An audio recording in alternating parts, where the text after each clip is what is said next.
I'd like to welcome everybody on behalf of the Myasthenia Gravis Foundation of America. We're proud to offer this program, Living Your Best Life with MG, one of the MGFA's series of webinars.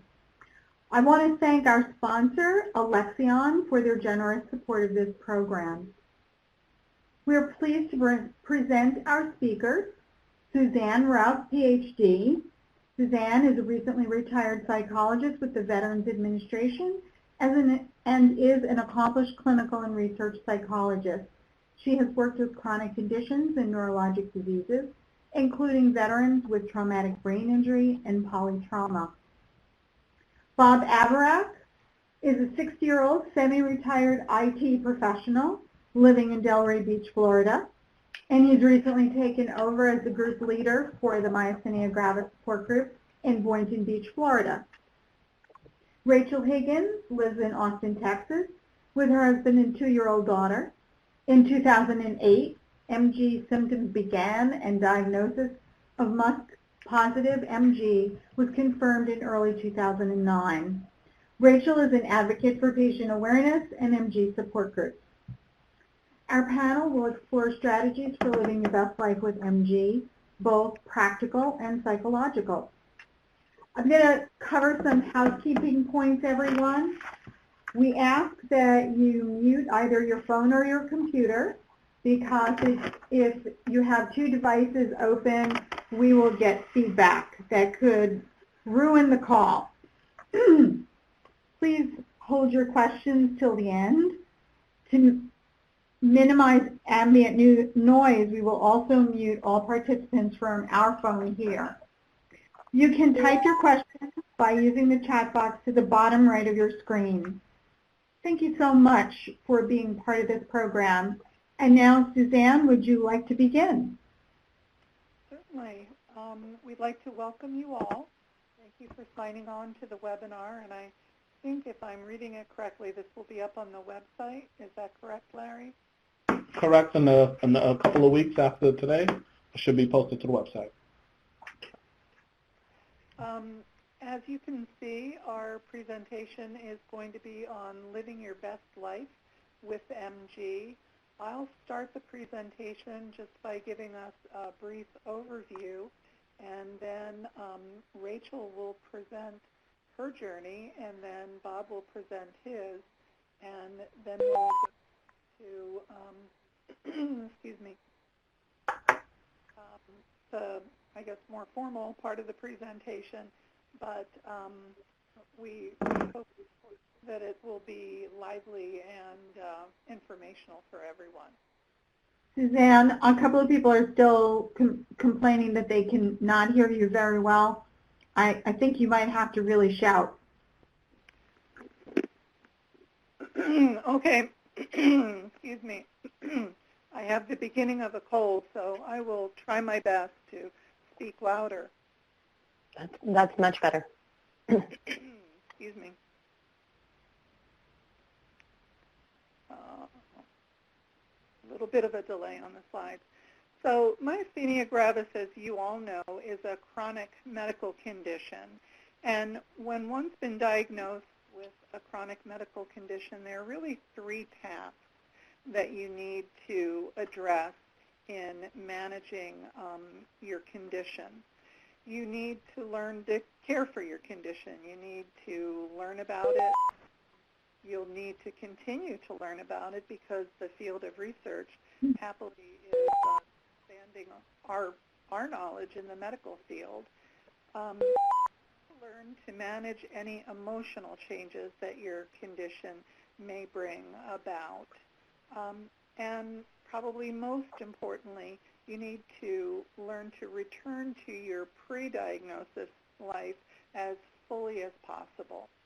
To do this, you're going to need to partner with your medical caregivers and your friends and your family.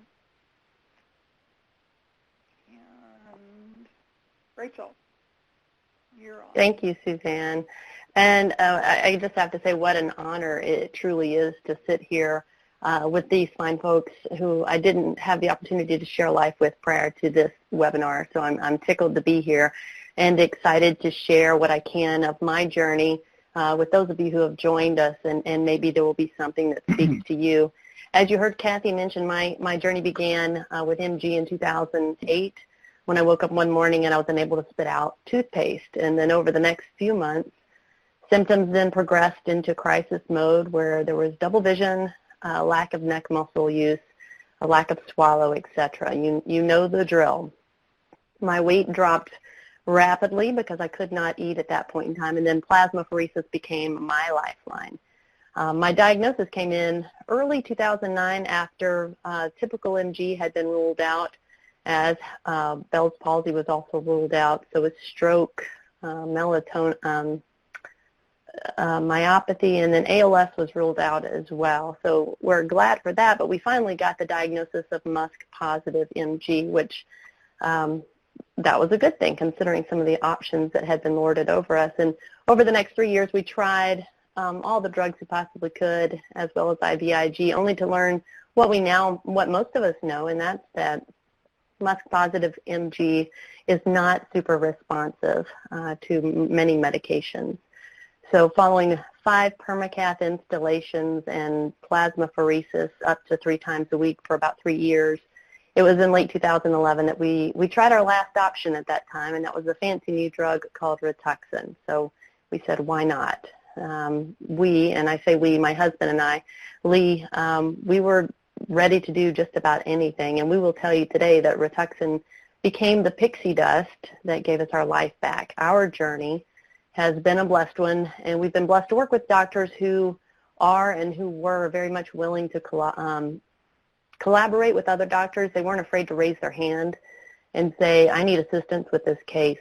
So there was a lot of emotion in that time, acceptance that there was something going on, grieving, that there was an abrupt change to what I understood to be normal, and there was something wrong. And the adjustment, the acceptance of change in routine is rough no matter what you're dealing with. So and for us, until you know what you're dealing with and what you're adjusting to, that can also be more distressing, and the loss of normal. We dove into research.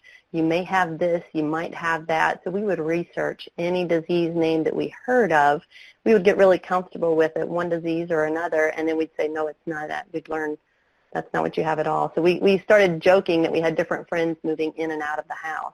MG moved in, ALS moved in, Bell's palsy moved in, stroke moved in. The same ones moved in and then moved out again. So there was a lot of research. How do you pronounce the name? And that was one of our big things with myasthenia. How do you pronounce this? How does it work in my body? Who else has this disease, and where are they? Because I want to talk to them. I want to hear what their journey has been. We also quickly learned that we needed to limit our research, focus our time and energy where we needed to focus it, and that was not always on WebMD or on designated research sites. But the Internet's great. We also respect that it's very dangerous as well. It can be. We wanted to make sure that we learned the right vocabulary words. We wanted to be able to have conversation with doctors and not just be spoken to.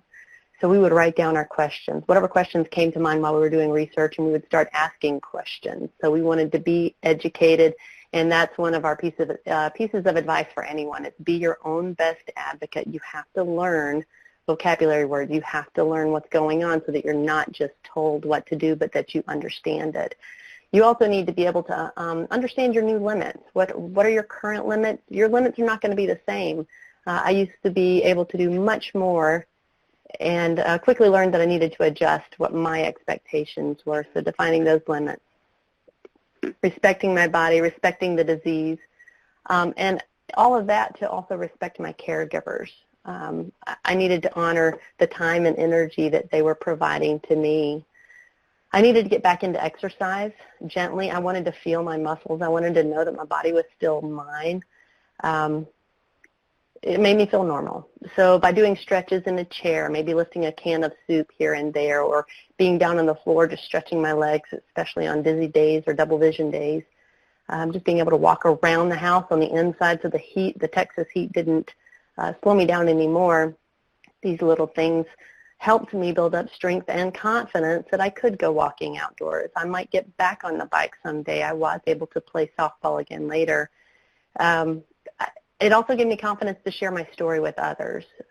It changed over time, where at first I was doing more sharing about the pain of the fear. That did change, and it quickly changed because we got more involved with our local support group. We wanted to hear from others about their disease process. We learned so much from other people's journeys.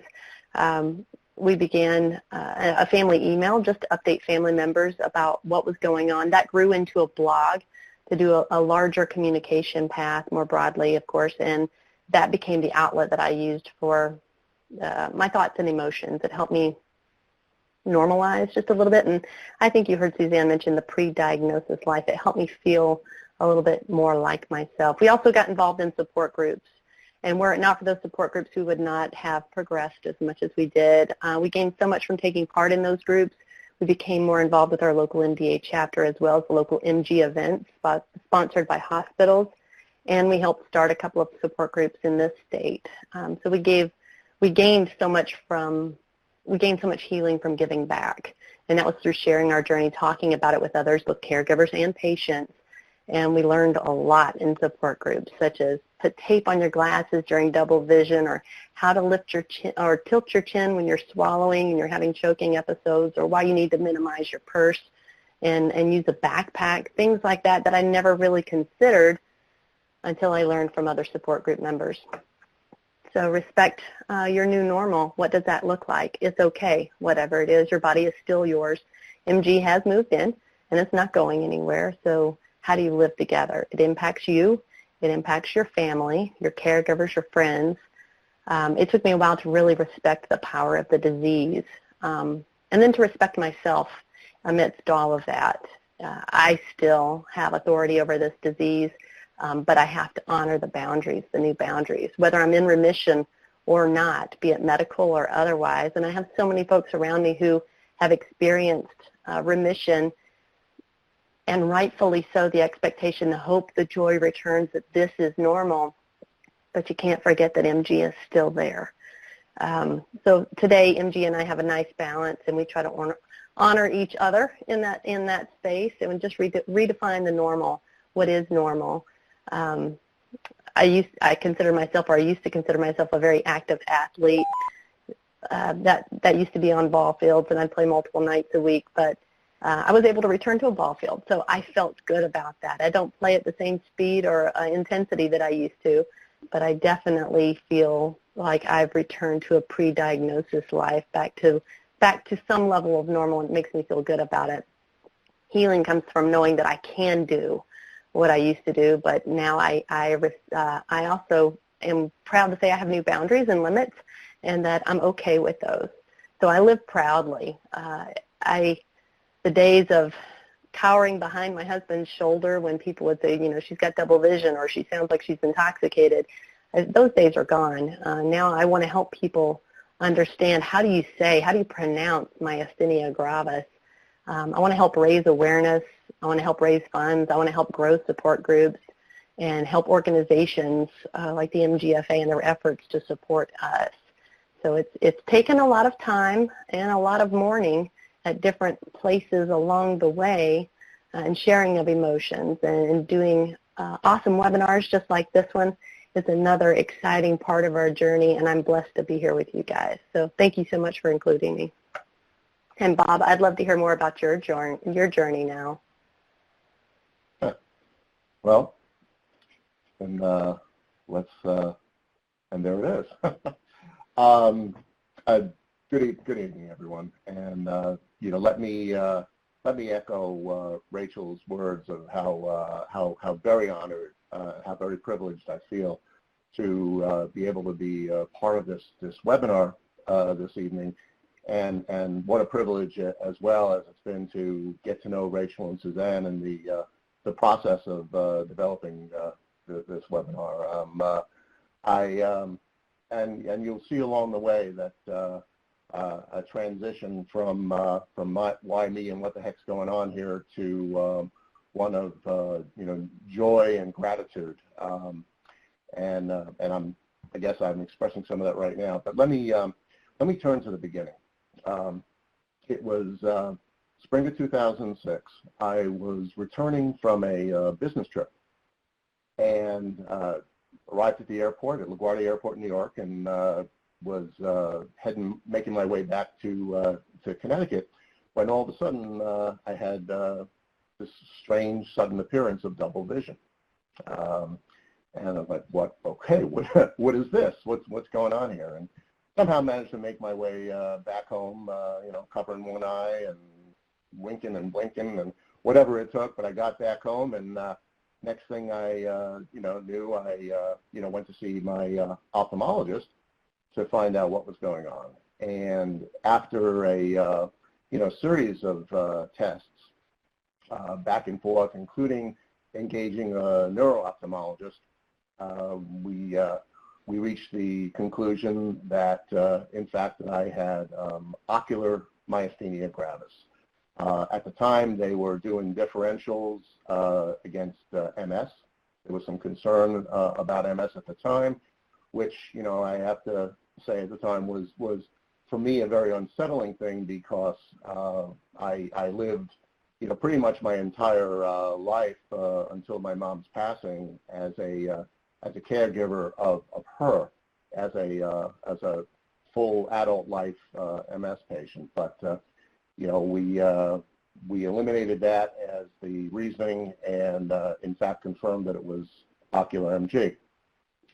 So was referred to a neurologist, started treatment for the MG, Mestinon mostly, a little bit of prednisone a little later on, and within 2 to 3 months, we saw a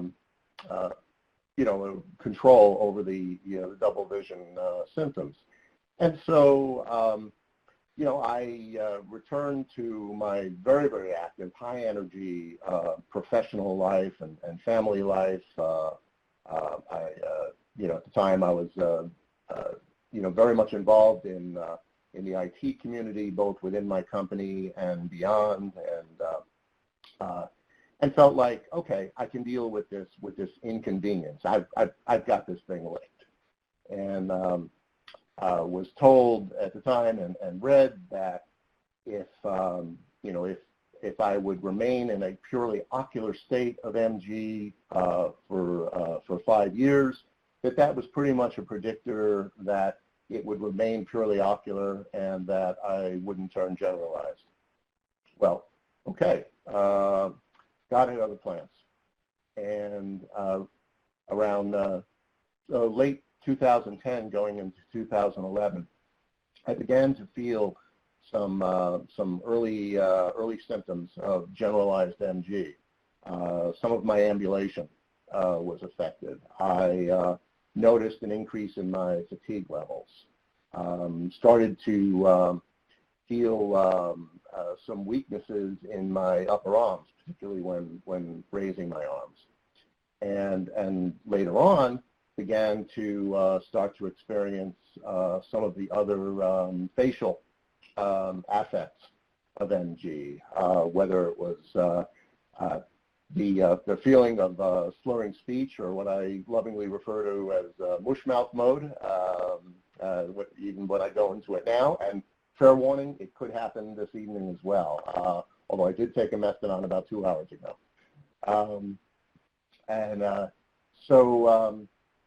Started to experience all of these symptoms, and I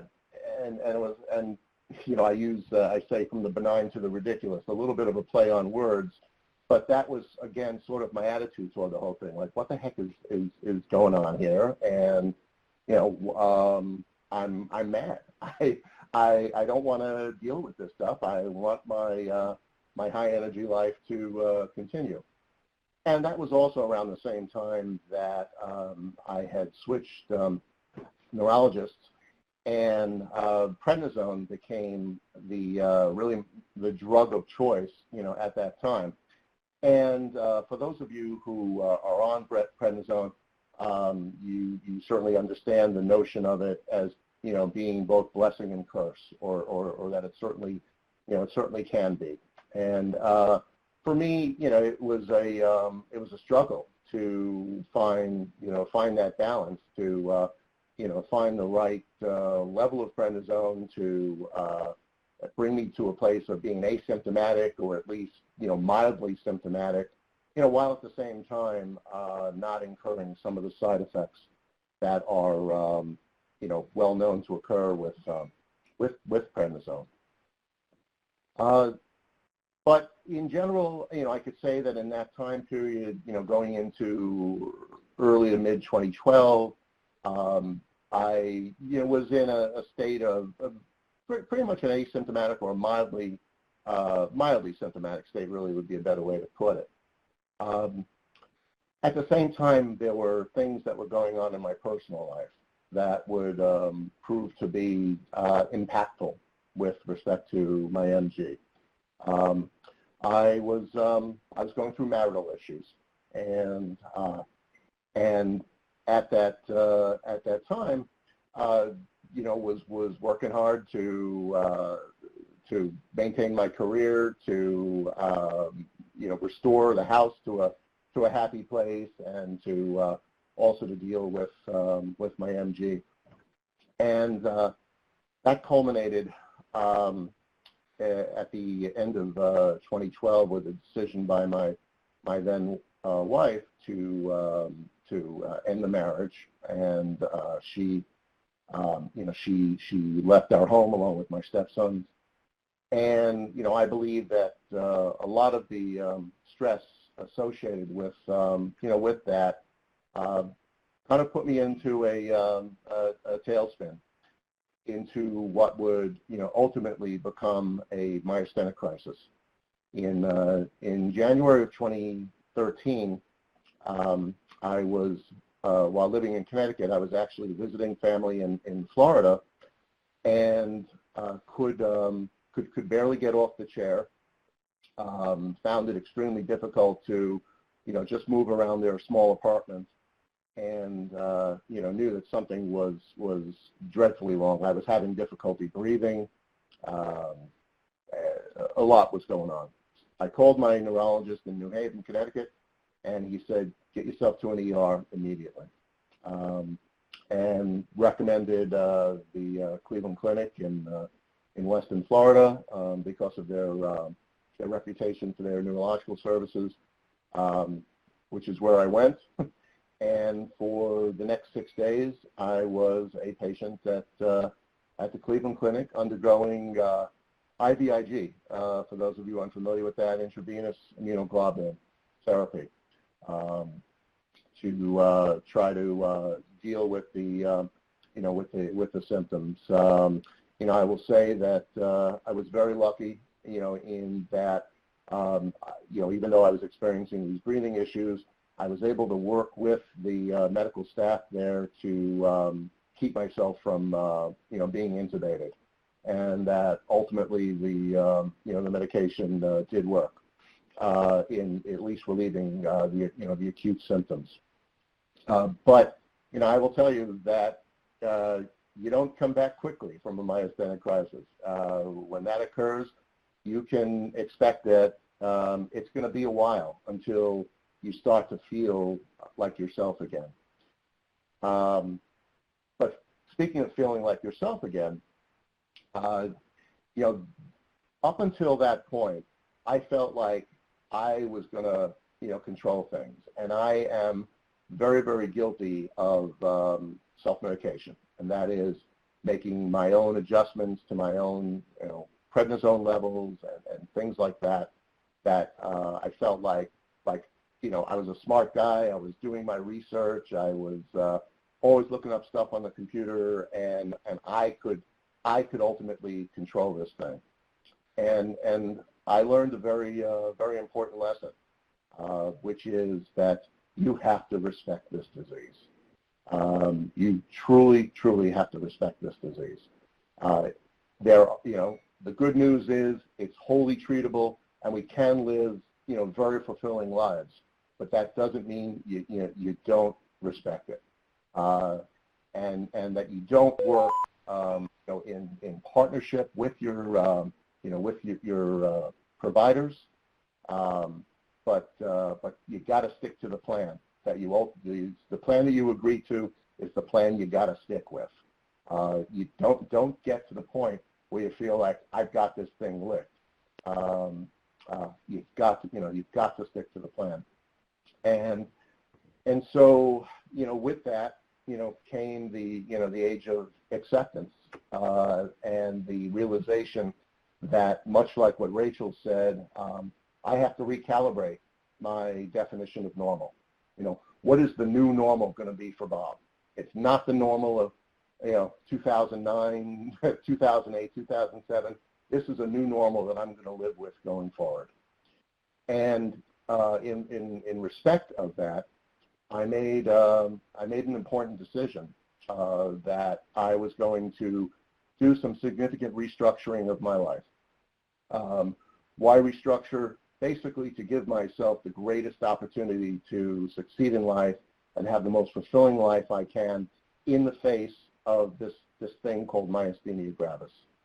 And so I decided that I was going to leave Connecticut and move to Florida, where I could be around a very loving support network. My sister and her family, a number of friends with whom I grew up in Brooklyn, New York, people that I could call upon in a moment's notice to say, hey, I'm in trouble, I need you. I didn't have that in Connecticut, but I surely have that here in South Florida. That was an important element of my restructuring. The other reason being that I wanted to remove other barriers of success because of the the induction of additional stressors. A lot of that centering around economics and the need to have a job where I can make enough money to live a reasonable life. Those numbers were simply different in Florida than they were in Connecticut, and so I could take those take that pressure off myself and to again relieve some of these critical stressors. That was another factor that went into my move to Florida. And finally, Florida itself is an environment that would allow me to enjoy the best of what the outdoors had to offer 12 months a year and not have to deal with the at times harsh winters of the Northeast. So all of these things really center around managing stress. So one of the things coming out of that is that I had to learn to understand that we're given a finite amount of energy on any given day.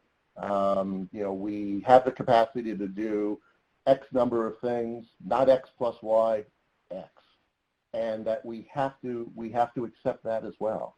We'll see later on in the presentation around something called the 3 Ps, and we'll speak to that about how you need to plan what you want to get done, prioritize what you want to get done, and then and go ahead and get it done, accepting the fact that if you don't get everything done today, guess what? There's always tomorrow. Giving yourself the opportunity for those important breaks, those important rest times to recover yourself. Because surely if you get too stressed, if you get too tired, that's what's going to cause symptoms to spike, and that's what we're trying to avoid. Some of this I discovered myself. Some of this I learned through the support groups. At first as a early participant in a support group in Bridgeport, Connecticut, then discovering an outstanding group of people in Boynton Beach, Florida, who have become very dear friends to me, and then finally getting the opportunity to take the baton of leadership of that support group, and the chance to give back and to find that joy and that fulfillment through through my service to MG, to my fellow myasthenics, and to other endeavors as well. So here we are. It's 2017, and I'm still a myasthenic, and I'm still occasionally symptomatic, and yet I am doing some of the most important and the most fulfilling work of my life. Radically different than a 35-year career in IT, but far more fulfilling. And here I'm finding, true joy. And you see the line at the bottom, that famous line from from the Beatles song, and in the end, the love you take is equal to the love you make. And that is the love you give yourself. And that is the love you give your family and your friends and your fellow myasthenics by, giving of yourself as much as you can to, to your own needs, your real needs as a myasthenic, and the opportunity to be helpful to others, to provide service to others.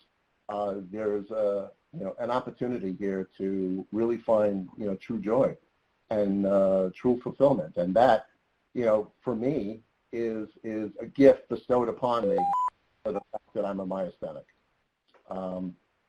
And so I would just say to you, to those of you who are newly diagnosed, it's scary as hell. I get it. And I promise you that it's going to get better. Work with your clinicians, come up with a plan, stick to the plan, and do whatever you can to create and sustain joy in your life. And I promise you it's going to get better.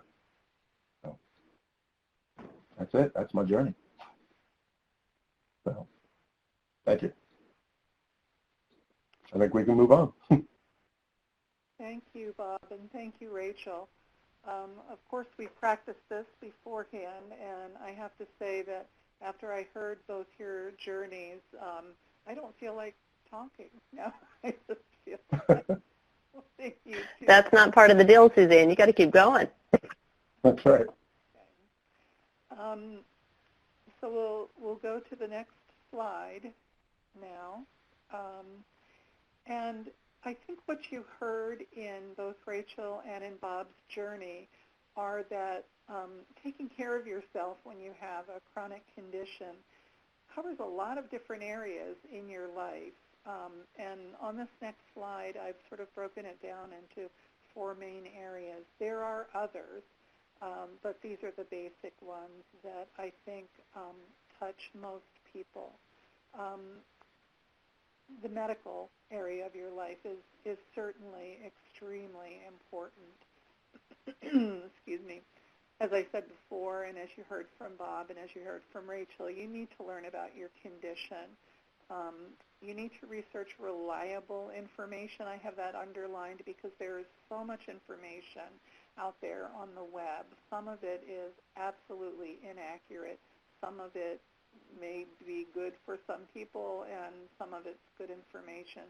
We strongly recommend that you use the MGFA website to get medical information, or another site such as the Cleveland Clinic, Mayo, other academic centers that are near you. And the other crucial aspect in learning to care for yourself is learning to partner with your medical team, and we'll talk a little bit more about that later in the presentation. The physical aspects. You need to learn to manage your energy, as Bob said. We will talk about that more again later, but pacing yourself is just crucial. Sometimes your myasthenia may be under pretty good control, and you forget yourself and think, oh, what's going on here? I feel tired and I haven't done much. Guess what? That's your MG raising its hand. You need to learn to exercise. There is a wonderful webinar that's available that was done by Dr. Charlene Mako, who is in Maryland, who has done a wonderful program that's available for viewing on exercise and its importance and how you can exercise with myasthenia.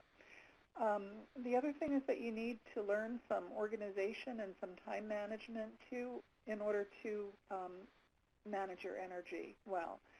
Those items could be under any of these areas, medical and the emotional and the psychological, but organization and time management takes on a new importance when you have a chronic medical condition. The emotional and psychological aspects of your life, you need to learn to respect your mood, you need to learn your limits, you need to seek support from others. For some people that's quite easy, and for others it's difficult.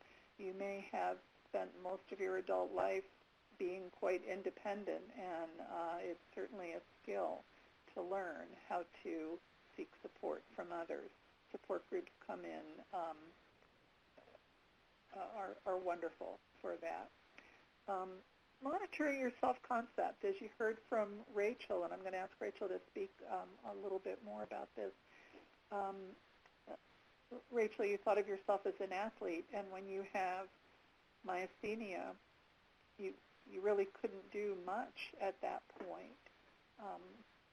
Do you want to speak to that a little bit, so this is not a dry lecture? Absolutely. I did very much consider myself an athlete, and I still do. But at the time, I was very active, generally with softball and played competitively, but that abruptly stopped. And it took me some time to find a good balance with the MG through treatments. Having perma caps sticking out of your chest, it's not the smartest idea to be on a ball field with or running at hyper speeds. But in any case, once we found that balance, we were able to, I was able to re-engage in different activities. I consider myself an athlete still. I just, the rigors are a little different now because I know I have different limits. So that's one example of your self-concept. You think of yourself in a certain way, and when you have myasthenia gravis, that might have a pretty profound impact on one aspect of your self-concept, and you need to be mindful of that. And I think one thing that's sometimes ignored but is extremely important is that you need to save time on some of your good days. You have good days, you have bad days. You need to save some time on your good days, not to get all your A-list priorities, I've got to clean the house, done. You need to save some of those high-energy days for doing things that you truly enjoy, connecting with others, your hobbies. And then the spiritual aspect of life. Recognizing what's important to you, what do you value, what has meaning for you, what your purpose is. You heard in Bob's presentation that his purpose changed quite a bit after being diagnosed with generalized MG. You were pretty much able to maintain your course, your career, your life when the diagnosis was ocular MG. Do you want to speak to that for just a couple of minutes, Bob? Sure. I mean, as my condition switched from what seemed like a benign and manageable state for me, that being the ocular the double vision. I never had to deal with ptosis or the excuse me, the drooping eyelid. And having that as my daily quote unquote limitation, which seemed entirely manageable, to moving into a generalized state and feeling a constant undercurrent of fatigue, and having at times spikes in symptoms where it was difficult to chew and swallow and speak and hold my head up and walk from one end of our corporate headquarters to the other and all of that. It was disconcerting, but it was something that I was going to just push my way through. I had a very athletic life when I was younger as well, and so you think you can just take charge and bull through everything, and sometimes you just can't. And sometimes and so there's that acceptance, much as what Rachel talked about, accepting a new normal and a new definition of what your constraints are in your life. But to the sense of finding fulfillment in other things, I did that largely because I was no longer, working for the company I was in Connecticut, and hadn't yet, settled into, anything in Florida, but, I'm still someone who needs to be engaged in life. And so I found these other areas of fulfillment. And, and in a lot of ways, it brought me spiritual fulfillment as well. Everything that I talked about before as far as service to others and how beneficial it can be. And all of these things in my life, have served to lower stress and to, therefore to, help put a cap on my, on my symptoms. Occasionally, I'll get a spike, but they're usually predictable. They usually center around my not having gotten a good night's sleep the night before, or, a couple of days of pushing myself. So I know what I need to do. I need to get more rest, and I need to take my Mestinon. And I do both those things, and all of a sudden those, that spike in symptoms goes away. So that's another thing about the duration of your time with the disease, and in working with others, you will, you'll know yourself. You'll be able to predict outcomes tomorrow based on what you're doing today, and be ready to handle that. So hopefully that answered the question. But thank you. yeah. Bob. So let's move forward. Yeah, I'm just looking at our time, and I've skipped one slide. The presentation will be available, and at the end, our email addresses are there. What I wanted to go to now is the importance of becoming a take charge patient, and getting back to the basics of the presentation. Your medical care is quite can be quite affected by your ability to communicate well with your doctor. There are many different approaches out there. You'll learn from some at support groups. This is one that was developed at The Ohio State University. It was tested in cardiology and cancer clinics, outpatient settings, so that the outcomes were that both patients and doctors felt that the communication was more clear, and that the treatment plan that patients arrived at with their treating clinicians, and I say clinicians because you may, depending upon the clinic, you may always meet with a neurologist. You may have your plan of care put into place by a neurologist and then tweaked by a nurse practitioner or your internal medicine, your general practice physician. But this is called the PACE system, and it tries to focus the time of the appointment so that you get as much information as possible and you give as much information as possible that allows a good outpatient plan of care to be arrived at. And the acronym is PACE. It stands for presenting, asking, checking, and expressing. You want to be able to present detailed information about how you're feeling, about your MG symptoms. One of my recommendations is that you download the MG app on your phone if you do have a smartphone, and then you can record information just on a daily basis so that you have some good consolidated information to present to your medical team when you are seen.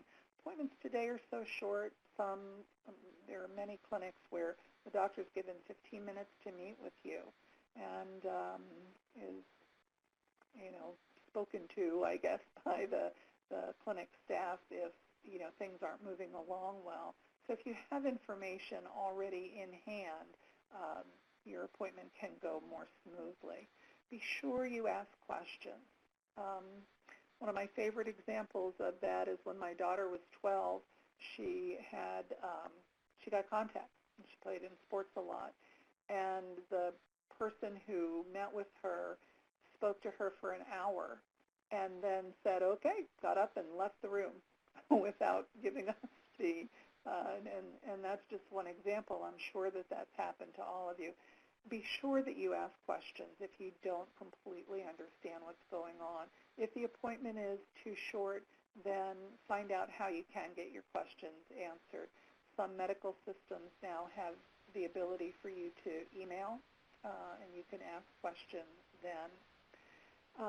Check your understanding of the information that's given to you. I could provide you with at least 200 examples of information that was misunderstood and not really rectified until another appointment took place a month, 3 months, 6 months later. So be sure you check what you think you've heard. And then express any concerns about the recommended treatment. You don't want to be a yes person with a chronic condition. If you have appendicitis, then you follow orders. Believe me, that's what you want to do. If they tell you need surgery, say, oh, okay. But with a chronic condition, there are always other options. And if you know you're not going to follow a plan, or if you know you're having side effects to a medication that make it so uncomfortable that you're not going to continue, tell your doctor, tell your medical provider. Go to the next slide. This is where we talk about the physical. Bob mentioned the 3 Ps: prioritize, plan, and pace. Bob's daughter is an OT, and she gave us this the information for this slide, and we'll try and get through it as quickly as we can. But I do want to emphasize that this is one of the most important things that you can do with any neuromuscular disease. Myasthenia gravis does give you a finite amount of energy, especially on some days. You want to prioritize what you're doing. You want to plan what you're going to do for the day, and then you need to pace yourself. That's very individual, and it can vary greatly from day to day. And as I said before, please reserve time for pleasurable activities and social connections. What I have under plan is one approach to planning your day. It's called 18 minutes a day, and it was developed first in the business world, and then it was moved into health psychology. And it's a very simple plan.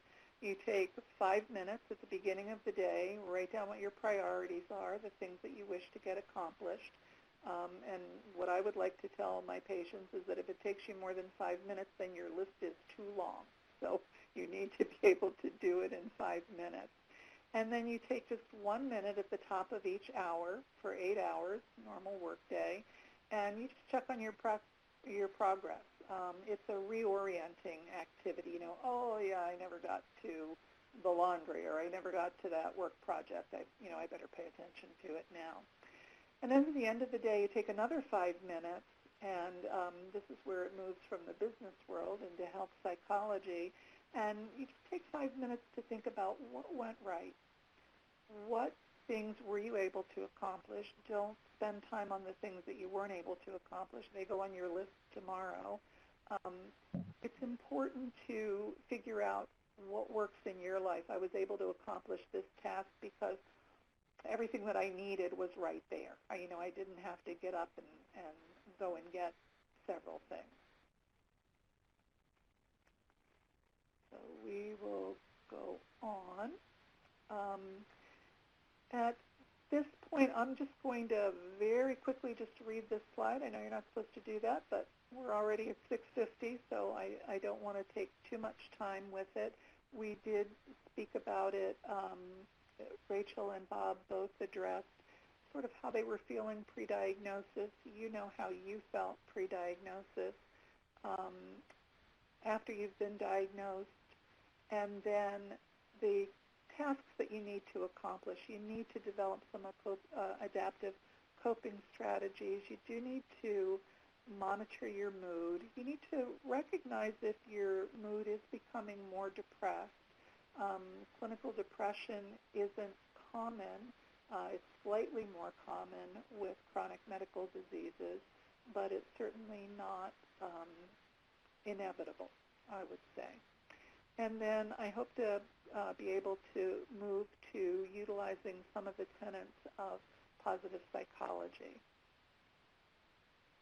We're going pretty quickly now, but I'm going to just very briefly discuss pre-diagnosis versus after diagnosis, the two most common moods that people experience are anxiety and anger, and I think those are pretty obvious. Everybody on this call has experienced one or the other or both. Recognizing that the diagnosis results in a threat to your sense of self. Who are you? How has this disease defined you? One, I don't think it's on the MGFA website, but you can probably just Google it. The Georgia group did a wonderful, professionally produced short little YouTube, I guess, that's entitled, I Have MG, but MG Doesn't Have Me, and I highly recommend it. It's very, very entertaining and on point. And I think you heard in both Bob's and in Rachel's presentation the other items that are on this slide.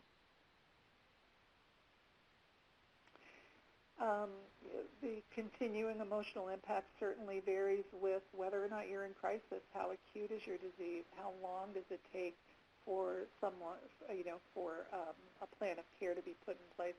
Sometimes plans of care have to change given other medical conditions, or as other things happen. How much support do you have available? Bob's story, I think, was a wonderful highlight of completely changing your living environment so that you would be in a more supportive, recognizing that you don't have support where you are and being able to move into an area where you do is certainly a blessing. What type of medical care is available?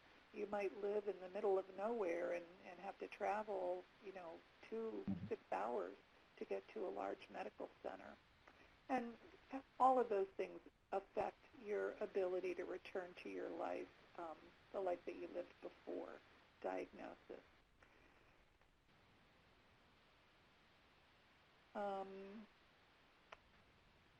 I'm going to skip through this slide. If people have questions about it, please ask in the Q&A session. Well, actually, let me just go back. For depression, as I said, depression is certainly not inevitable in a chronic disease. But I think that it's very important to recognize, for you to be fully aware, that there's an overlap of symptoms of having myasthenia gravis and depression.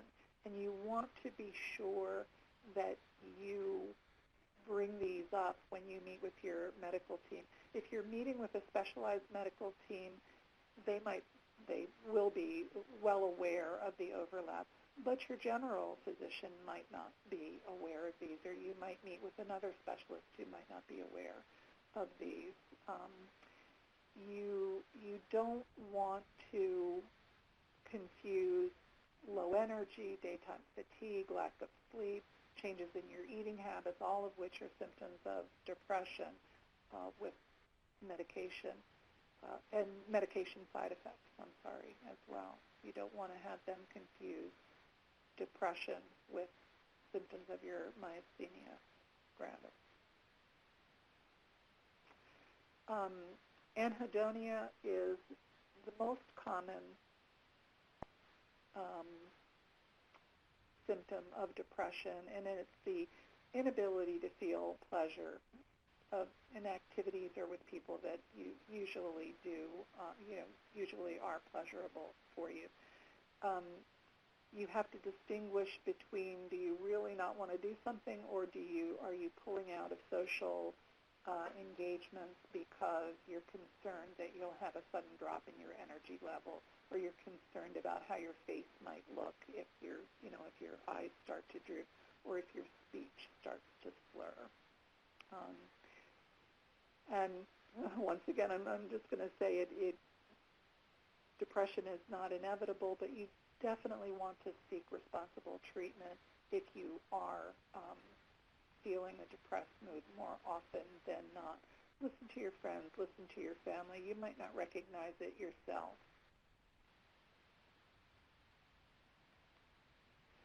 Okay, now we get into my favorite part, the positive psychology part of the presentation. And this is a fairly new field. It's less than 20 years old. Psychology started out looking at strengths in people, looking at the gifted, looking at intelligence, but it sort of devolved really after World War II into looking at what's wrong with people and diagnoses. In positive psychology, Marty Seligman looked at what was right with people, positive emotion, character strengths, their purpose in life, meaningful engagement in activities, not only with their friends and not only in their family, but with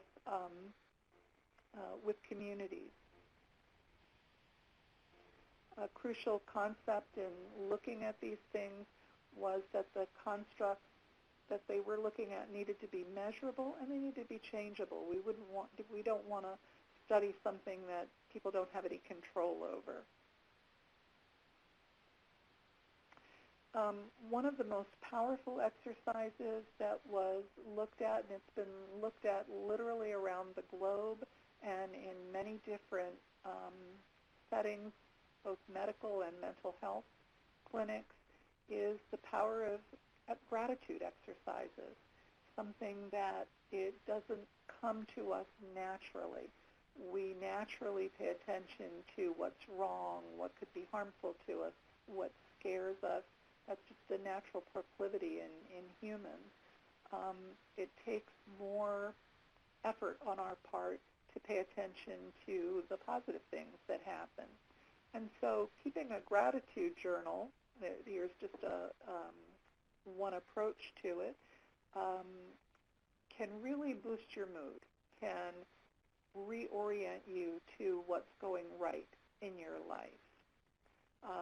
Keeping a gratitude journal, I'm going to turn it over to Rachel for a minute. She started a blog, and her blog changed over time from being medical reporting to, take it away, Rachel. Absolutely. Thank you. Yes, and you heard me mention earlier that it started off as an email just reporting to family members what was going on, and that became my a log of sorts so that I could even go back and look at that and reference it for doctors if I needed to. But I noticed that I was constantly saying, okay, I've had double vision for 20 days now. I've had difficulty swallowing for 14 days. Whatever, I was benchmarking the dark pieces and allowing myself to sit with that and letting that define my MG journey. Something switched for me, and I was able to say, hang on, today I was able to see straight for an hour's time. This is the second day I was able to eat pudding and not choke. Or, hey, the Ensure shake today tasted really good. Whatever it might have been, just mentally making a switch. And it wasn't steady. I mean, it didn't happen all the time. But allowing myself the space to say, today is day 2. Today's a good day versus this is day 24. Bum, bum, bum, bum. So I think it was crucial in our journey to start looking at some of the positives.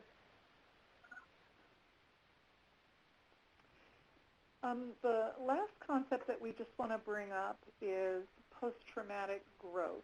As you heard in the introduction, I worked in the VA, not including training, for 20 years, and everybody has heard of post-traumatic stress. But there is a concept that has been studied more and more, and certainly more in the last 10 years than at any time in the past, called post-traumatic growth. When someone has a trauma in their life, it could be a relationship ending. It could be the diagnosis of a serious chronic disease like myasthenia gravis. Things happen to people. They can reorient themselves in a way that can be quite positive. the 4 areas that seem to be affected in post-traumatic growth are that people reorder their priorities. Their relationships change. Some are strengthened. Some, frankly, are weakened. Certainly learn who your friends are, and you learn who your family members are who are important to your healing. You realize your inner strengths, and for some people, their spiritual lives grow.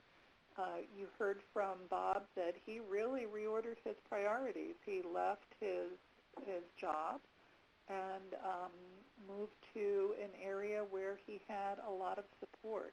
That's a very clear example of priorities being reordered. Some people change their job. They move from a job that can be quite stressful to one that's less stressful. Relationships change, as I said. People can realize how strong they are as a person, and I think you heard that both in Bob and in Rachel's stories, but it's a wonderful realization to come to. On the next slide, I believe, there is a test that you can take if you don't already know what your character strengths are. It's free. It's called the VIA test. There's a short version and a long version. I recommend the long version. It will take you maybe 15 minutes or 20 minutes, 30 if you're a slow reader. But you get your results immediately. They're published right on the screen, and they will fall into one of these 6 categories of character strengths. And then you can follow up on the website, the University of Pennsylvania's website, on how to deploy these strengths that you already have, how to make them stronger, how to use them in new ways. This has been used quite a lot in health psychology, mostly in cardiology. It's not that the cardiology health psychologists are more active, it's just there's so many more of them because there are so many people with heart disease. It's fairly easy to study.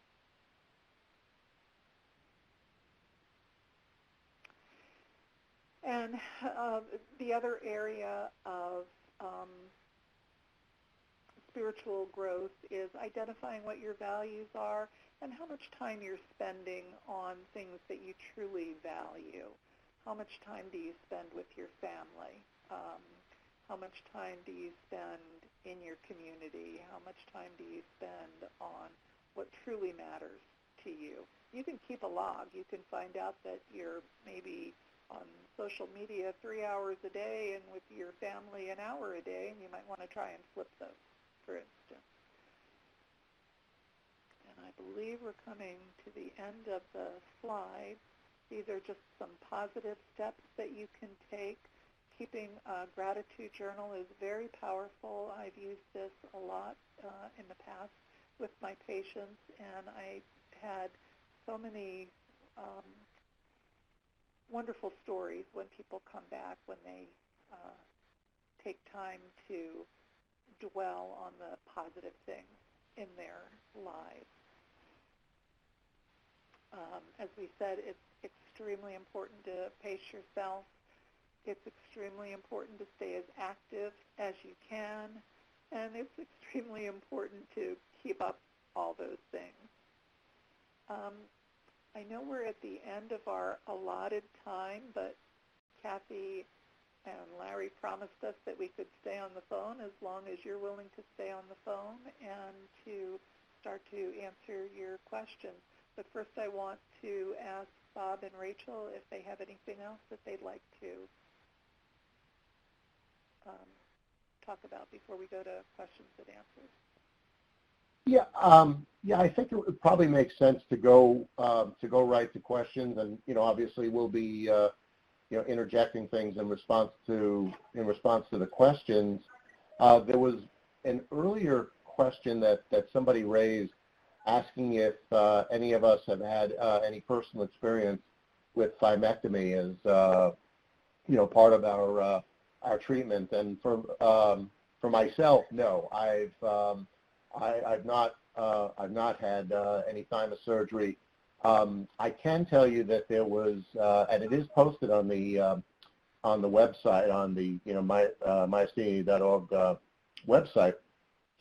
There was a recent study that was done in regard to thymectomy and its benefit in terms of, I believe that it was lowering by about 25% the amount of prednisone needed to, sustain, controlled or asymptomology. So, but personally, no, I've not been involved with thymectomy.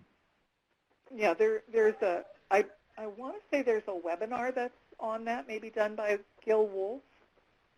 Maybe Larry or Kathy, you could answer that. Yes, yes. If you go to the MGFA website and you look under Living with MG and then scroll down that list, you'll see webinars. It brings you to a page where there are several different webinars listed, and you can view any of those that you might find of interest. And one of them is a thymectomy by Gil Wolf.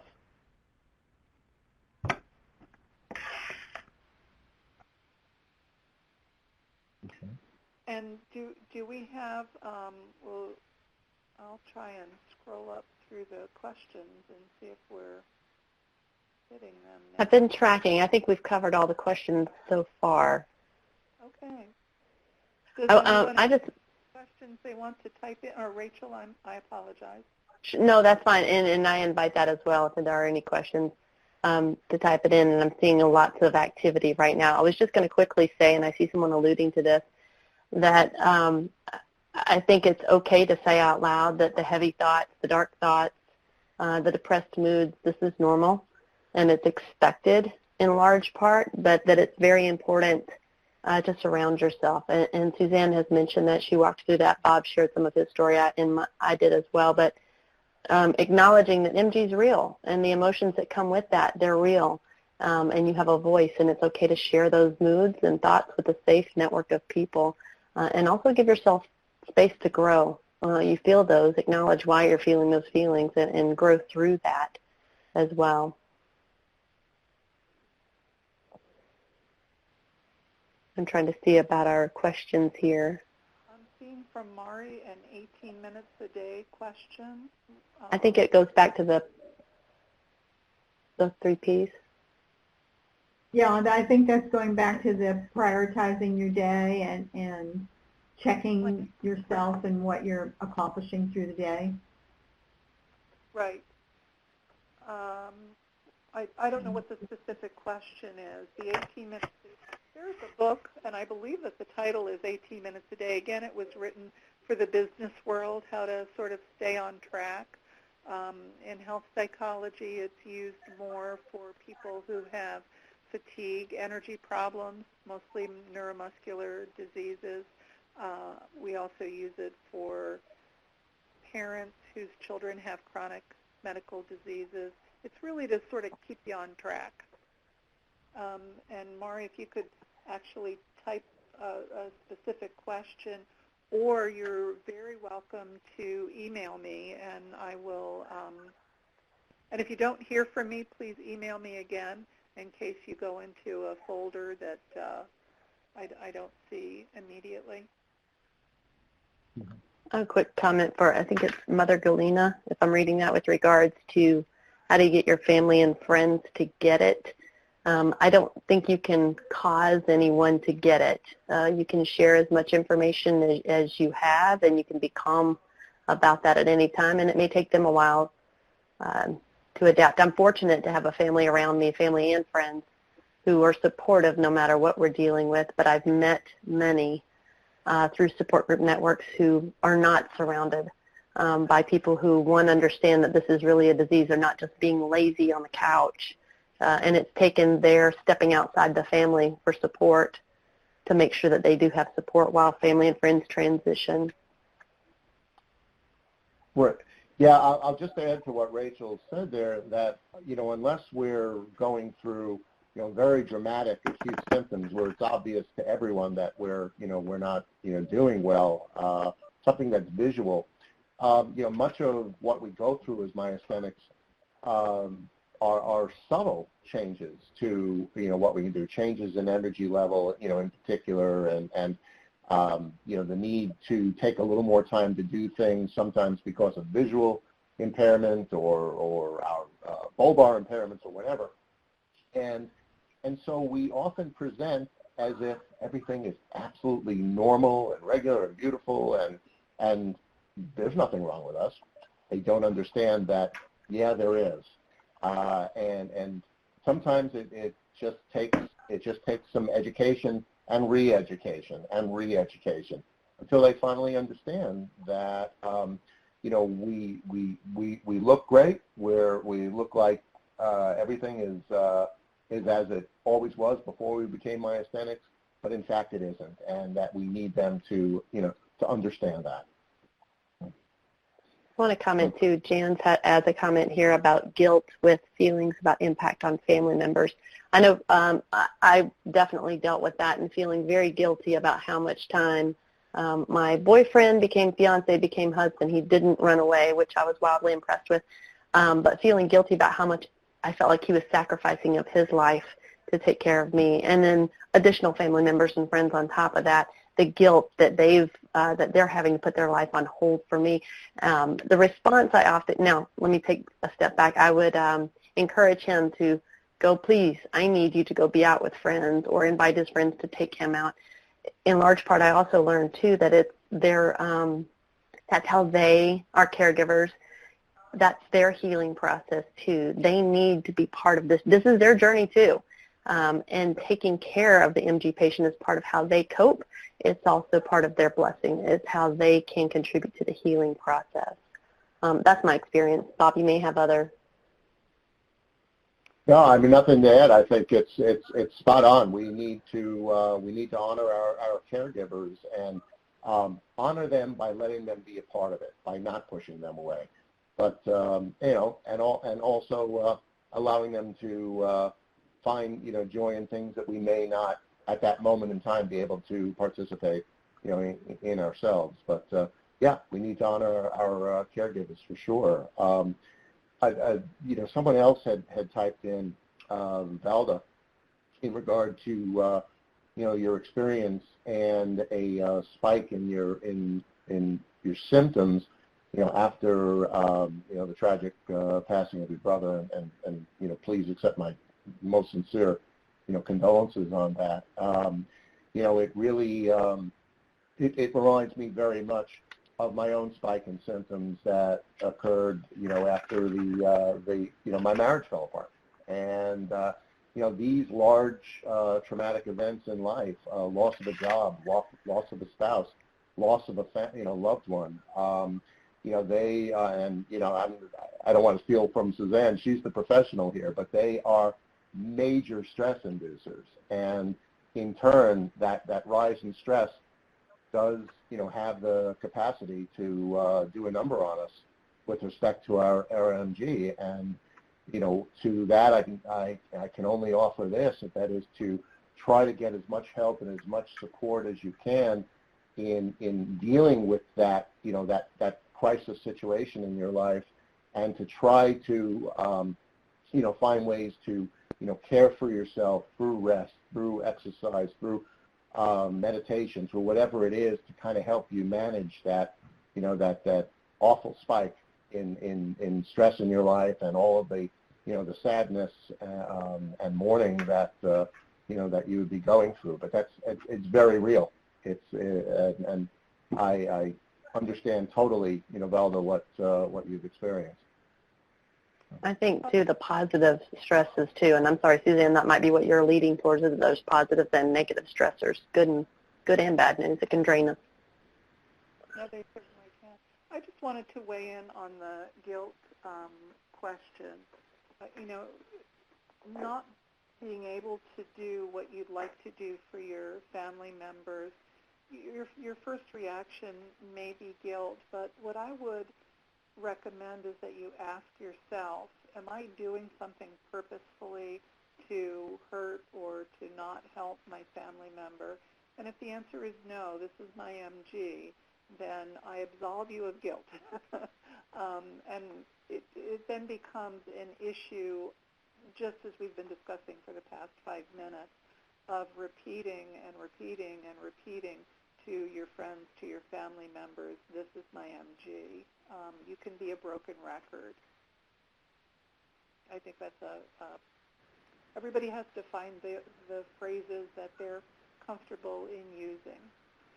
I just want to bring up one other program that is new. It was just launched in MG, and it's called MG Friends. We have now trained 17 people, and there are going to be another 3, I believe, next week. And if you contact the MGFA office, you can be assigned an MG friend who is someone who will listen to you. Sometimes what you really need is an ear. You don't want to always second guess yourself. Am I doing this on purpose? I'm having a hard time. Who can I talk to? And my support group doesn't meet again for another 2 months. That's why this program exists. Or you're not near a program. You're not near a support group. Larry is the person who takes these calls or emails, and we can respond in a number of different ways. We have some people who they're at the beginning of this condition and they don't feel as though they can talk because their throat is affected, and so they just email back and forth with their MG friends. But I think it's a wonderful new program that can address some of the concerns that people have. I also saw a question about whether or not there are support groups in certain areas. If you go on MGFA's website, myasthenia.org, you will find that there are support groups that are listed and when they meet. And I'm leaning in. I'm trying to read these questions. I know. I'm doing the same. I'm enjoying we have a little virtual support group going on right now, and I think this is ultimately why I love support groups so much. It's myasthenics helping myasthenics. And we're here to help facilitate, moderate, motivate conversation, but this is why I love support groups. Absolutely. Continuing on that, I guess, Phil, you asked the question with respect to travel and its potential impact on MG and on the symptoms. And I can tell you that's real. I have a number of people in my support group who have experienced issues around travel. I myself this past summer went up north, went back to New England for a 25-day visit to New Hampshire, Vermont, and ultimately New York. And I noticed when I was in Vermont in particular a spike in my symptoms. And the best explanation I can give to that is twofold. One, is that we're doing different things, where we've changed our pacing and maybe pushing beyond our energy limits, and as a result spiking symptoms. The other thing is we're changing our environment. We're breathing different air, we're drinking different water, we're eating different food, and the potential inflammatory effects of that, which in turn can cause a bit of a autoimmune response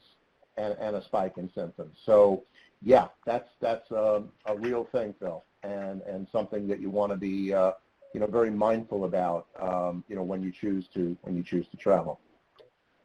Bob, along those lines, I can speak to with travel, primarily when I was doing plasmapheresis so frequently, we were more intentional about planning the before, the during, and the after, what was going to happen. So if it's planned travel, of course, that's one thing. If it's an unexpected travel, there's energy levels and logistics that are different. But if you do have travel coming up, anticipating that, planning, as pacing your planning as best possible prior to departure. Even several of our support group members, they utilize medical assistance through an airport as well, so they don't have to stand in TSA lines, so they can have assistance in moving through the airport, sky caps to move luggage for you so that you're not having to lug things, making sure there's bag checks on both, or assistance on both sides of travel. Making sure you always have your medication with you. Some even go as far as making sure they know a neurologist in the destination location if that's a possibility. And then planning calming techniques during those travels and on your return as well. These are different things that we've shared in a variety of support groups, if that's helpful.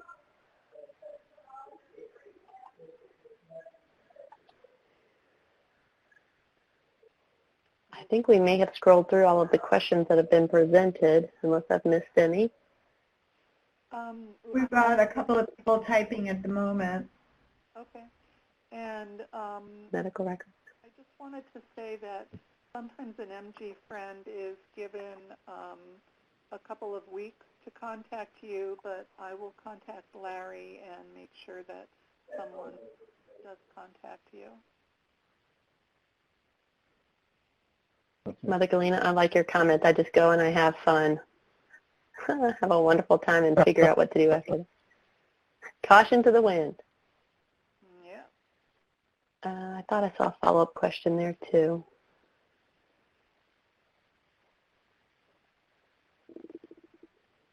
What about medical records? Bob, I guess that depends on what you feel you might need. I'll tell you that I'm also an MS patient, and when it was required that I carried medical syringes with me on travel, I did carry medical records with me at that point in time.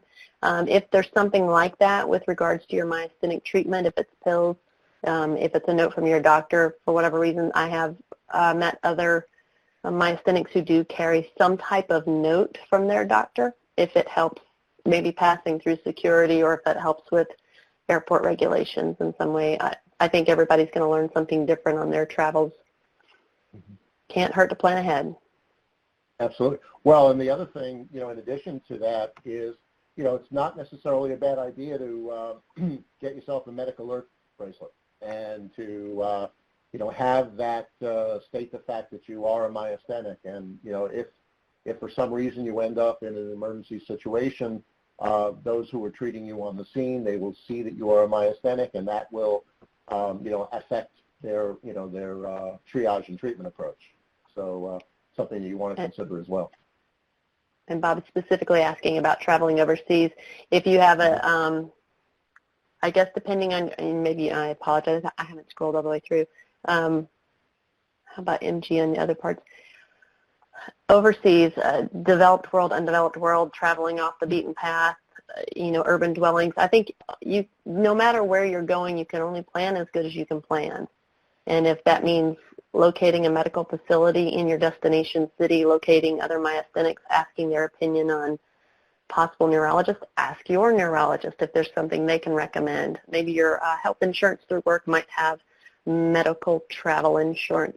There's any number of things. I'm sure the MGFA has some great resources and tools on this as well. Yeah, I truly don't feel you can be over-prepared. Ask all the questions you can, print, take a thumb drive with medical records if you need. I mean, that's your decision to do. But the more prepared you are, the less stress you're going to have on your body.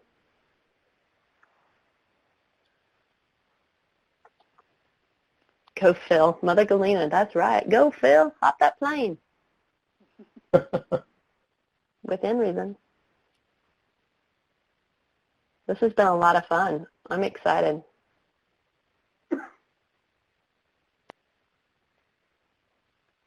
Well, if nothing else, I think we have proven the impact and importance of support groups.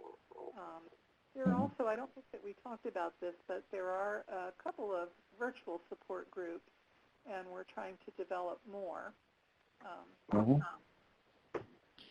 There are also Facebook groups as well. For those of you who are involved in Facebook, there are a number of different, myasthenia support groups through Facebook. So I think one is called Myasthenia Will Not Defeat Me, or something in that regard, and there are others. So I would just encourage you to to do a search while you're in Facebook, and just put in MG or put in myasthenia, and you'll see a number of different pages that will pop up.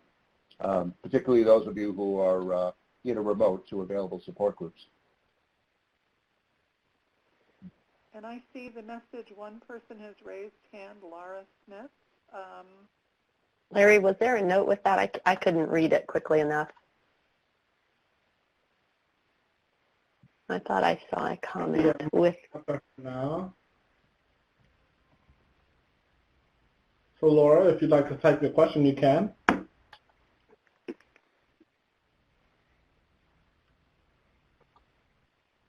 I congratulate everyone for for courageously joining a webinar tonight about living your best MG.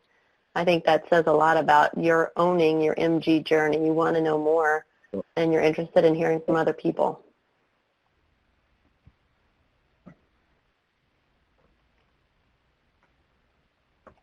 Yeah, it's very easy with something like myasthenia, where there is such a relatively rare occurrence of it, at least in comparison to other well-known diseases. It's all too easy to feel like you're out there in the jungle by yourself, and nobody else has experienced it, nobody else understands it, nobody else can even pronounce it. And it's through engagements like this, tonight's webinar, getting involved in support groups, going through the MGFA website to locate other ways of support, that you discover that no, you're not alone, and that there are others with whom you can form bonds and to help each other through this journey. So yes, I agree with Rachel. I think it's sensational that you guys are taking charge of yourself, your bodies, your families, your MGs, loving yourself through actions such as this. So mazel tov to you all.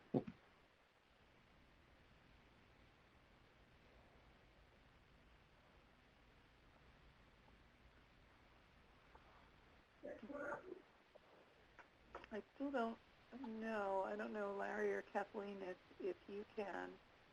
I don't know how to respond to Laura Smith, who has raised her hand. I did reach out to her, and she hasn't responded yet. I can, let me see.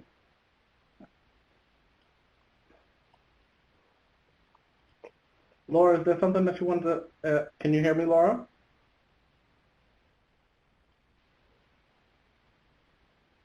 Are you trying to open her mic, Larry? Yeah, it's open. Can you hear me? Yeah, hey, I can hear you faintly. Can you hear me?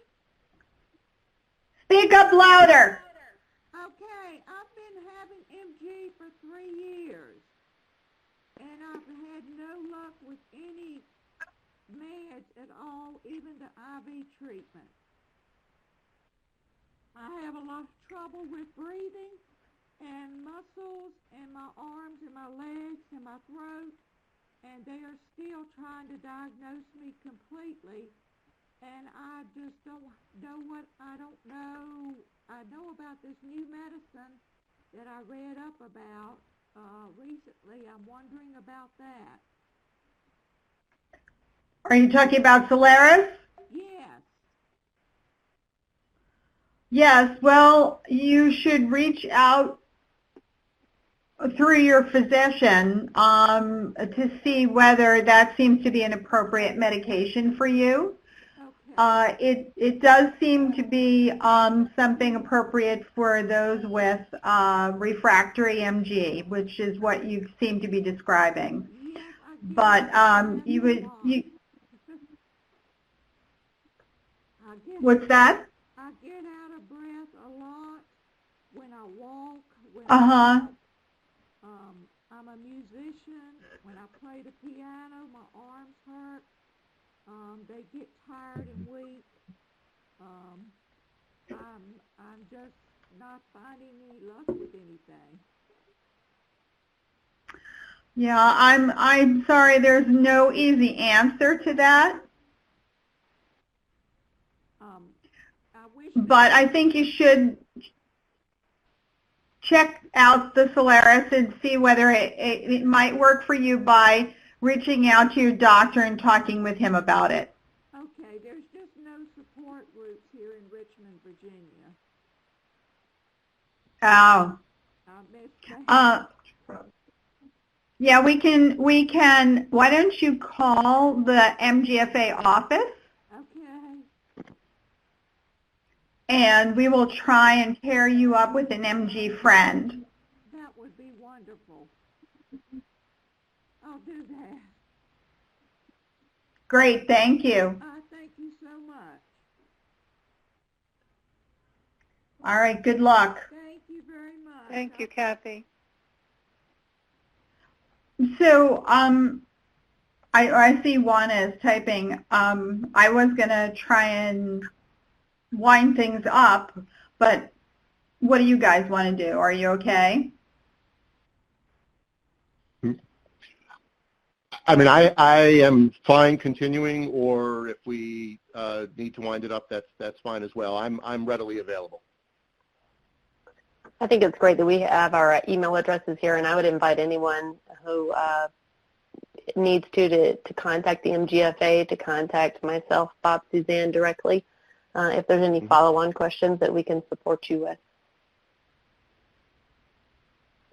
And also feel free, again, if you find that there aren't support groups in your area, or you just want to be connected with someone that you can speak to over the phone, we do have the MG Friends program, so please feel free to call the national office at 1-800-541-5454, and we will be able to connect you with an MG friend.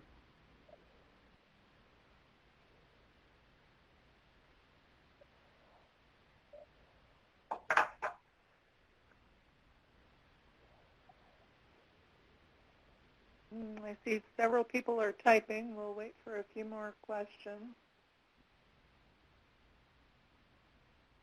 Thank you, Juana. Thanks for being here.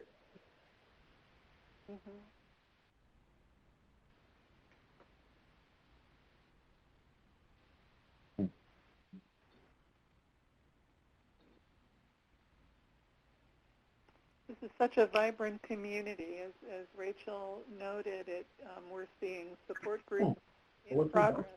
Answering other questions. From Belgium. Awesome. Then that was Jan, not Jan. My apologies. Must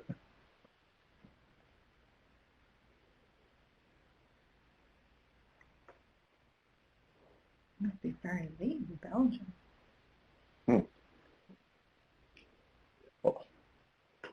Bob and I come in high demand. What can we say?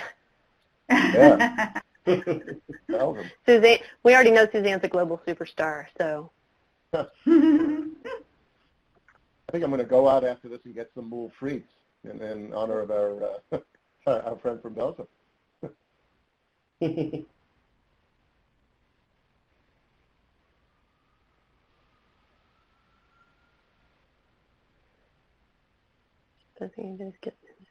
Amen. Mm-hmm. I'm with you, Richard. Excellent. I was so grateful for support groups teaching me how to put tape on my glasses, Scotch tape during double vision days. Have you heard of that one, Bob? You mean prisms and the like? Well, I'm not discounting prisms or surgeries and things like that, but for me, double vision for years, and they would come about 21 days at a time, and so I was taught to take my glasses. I just have regular readers or even get false glasses from the store and put a piece of Scotch tape or a Band-Aid vertically. Oh, yeah. Oh, yes, I've done that. Just to, over one eye, and I tell you, it returned my sanity. Patch, I needed the peripheral vision, so patches never worked for me. Mm-hmm. In any case, God bless support groups. Absolutely. I would do that with my sunglasses when I'd be out driving. I would, yeah, basically block off the affected eye.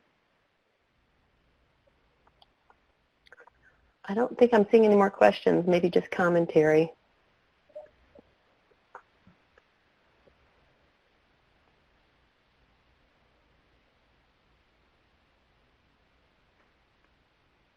So yeah, again, everybody, you know, it's already been mentioned, so I know I'm not speaking out of turn in saying that, you know, you're very encouraged in contacting, you know, any of us through email, and, you know, continue the dialogue.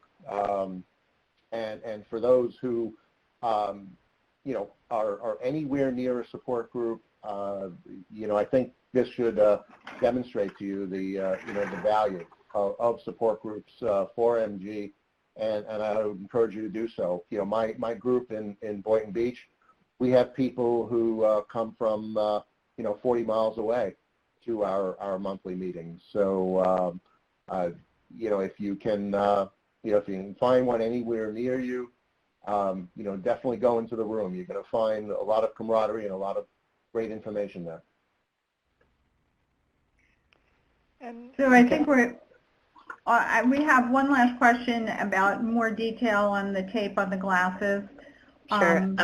I'm gonna use a sticky note just real quick and show this, Richard. Maybe it helps. So I have my glasses here, and this does not cure anything. It doesn't. This is a very cheap, rudimentary way of maintaining your sanity. But let's pretend that my sticky note, if you can see it. Oh, wow. Where am I? There I am. Let's pretend the sticky note is a Band-Aid. What we would do is take a translucent type Band-Aid and place it just about either center is really different looking at yourself on screen. Let's pretend. There we go, tearing that off. Okay, can you tell where my purple sticky note is? And I have done this with sticky notes, just in true honesty there. So I would take just a little bit and put the piece of clear Band-Aid over that. And what it does is ultimately it fuzzes that line of vision on one of your eyes enough that your other eye can focus. So while you're being cross-eyed, we all know what this looks like, right? You're not worried about where that other eye is doing the iguana dance and looking off at, you know, the neighbor's paperwork or something. It just fuzzes the vision long enough so your brain can focus on one eye versus getting dizzy on two. So using either the tip of a translucent Band-Aid, a strip of Scotch tape, something just enough to slow the blurriness down. You look lovely. Okay. I try. You know, it's getting crazy. Rachel's going to need... Well, this is Kathy Brown, and I think as we close this program, I'd like to thank everybody for joining. I thank you for your questions. I thank our presenters for their wonderful effort and time and sharing. And I also want to again thank Alexion for support of the webinar. So if you want to revisit any of the content, you'll find the webinar posted on the MGFA website, www.myasthenia.org, in a few weeks. And I'll just say thank you again and good night. Good night, Thanks, everyone. everybody. Night, Mom. Be well.